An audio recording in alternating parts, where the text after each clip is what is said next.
In response to Russia's latest atrocities, the U.S., in coordination with our European allies, are expected to soon announce a ban on all new investment in Russia, increased sanctions on Russian banks and state-owned businesses, and more sanctions on Russian government officials and their family members. Joining me now to break down the latest, Kenneth Roth, Executive Director of Human Rights Watch. And Kenneth, we've been using the term war crimes for weeks now to describe what we're seeing on the ground in Ukraine. What makes the images coming out of Bucha different? Well, Zelina, they're different just because they're horrible. They're so personal. We've been talking about war crimes so far in terms of, say, Russia's indiscriminate bombardment of civilian areas in Kharkiv or in Mariupol. We've been using the term to describe the siege of Mariupol. But those are a bit abstract because when an apartment building is bombed, you don't immediately see the victims. But in Bucha, the victims are on the street before us. The horror of what is going on is just so clear. The human dimension of it is obvious, and I think that's what's so shocking about these pictures. It's not a plane dropping a bomb from afar. It's a soldier executing somebody up front, and it's just horrible to think about that. Yeah, that is actually an important thing to keep in mind here. As the beginning of the war, obviously, many of the images we were seeing, as you said, were of buildings, not human beings that were killed by those bombs that were dropped down. And in this case, you're talking about person-to-person atrocities. The U.S. and Ukraine have both called for a war crimes trial. I mean, is that a realistic thing? I mean, how can Vladimir Putin be held criminally responsible for what he's doing right now? Well, there is already a tribunal that is available. It's the International Criminal Court.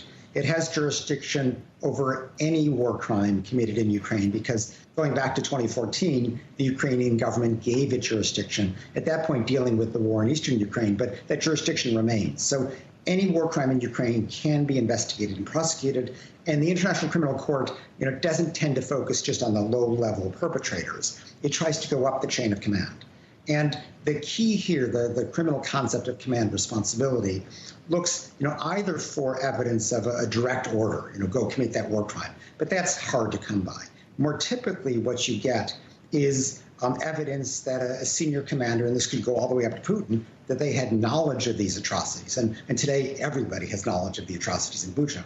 But then more to the point, that they failed to take steps to stop, to rein in soldiers under their command from committing these war crimes. That's what the International Criminal Court prosecutor will try to prove as he tries to work his way up the chain of command as far as to the top as he can go.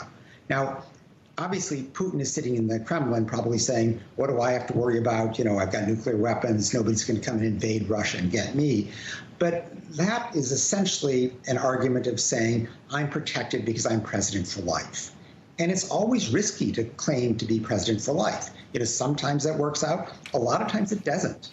I mean, I think about former Yugoslav president Slobodan Milosevic, who presided over ethnic cleansing, similar kinds of war crimes in Bosnia. He thought he was safe, but the government changed in Serbia.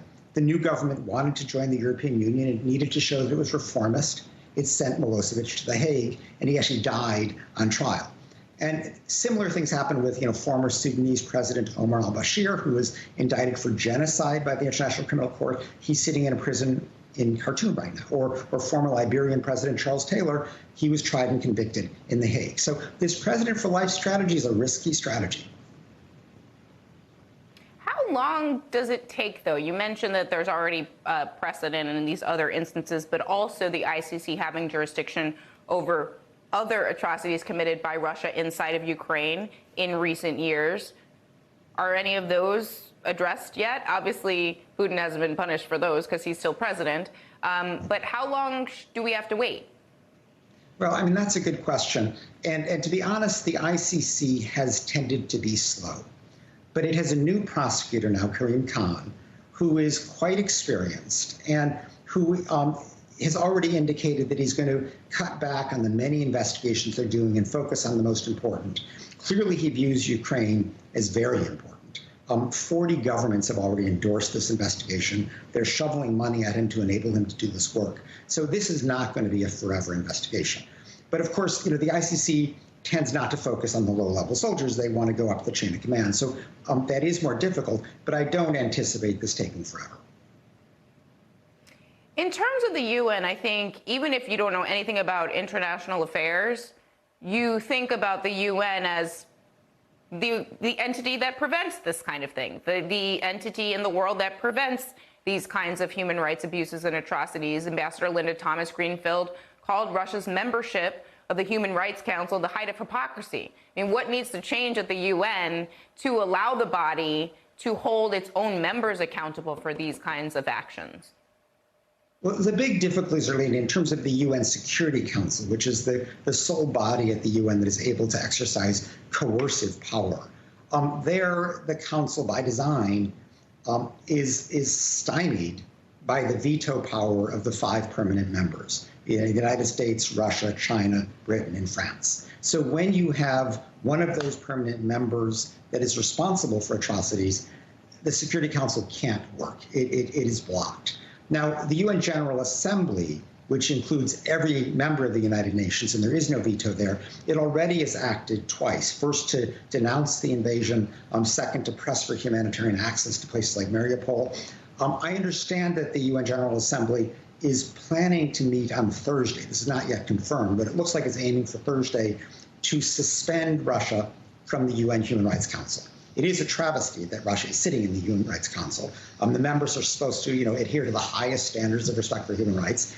Russia's not doing that, that's for sure, in Ukraine. So we hope that the General Assembly can act quickly.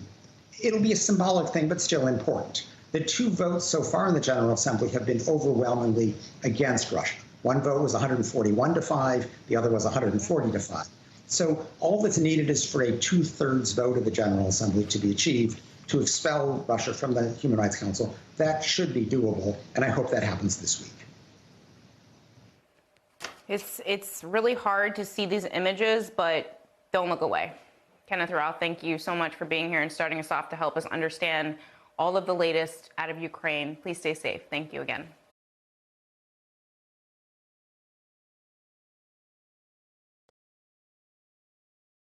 Hi, I'm Zerlina Maxwell. Thanks for checking out our channel on YouTube.